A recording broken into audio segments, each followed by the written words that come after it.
Le mai saca por tres. No, vas a por tres. Y van a no sé qué pasa. Una felicidad de falso.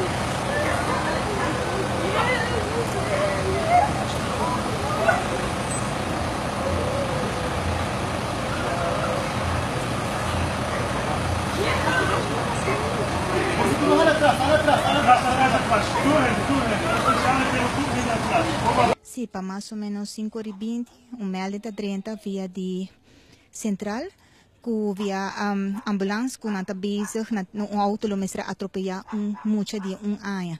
Da sina com a chegada da patrulha, mais ou menos para 5h30, em verdade também topa que criatura, riba caminha, não anda com esnang, a polícia chega a começar a correr na matzi, a ambulância chega também no sítio, par de minutos depois, e não anda com bike mucho imediatamente ao hospital.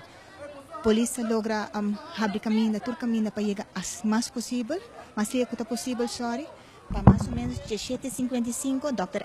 Arens está constatado morto de Garson, Jairon, Tyrek, Rosa, nascido dia 12 de novembro de 2015, Bibana Cerro Patricia, 252F.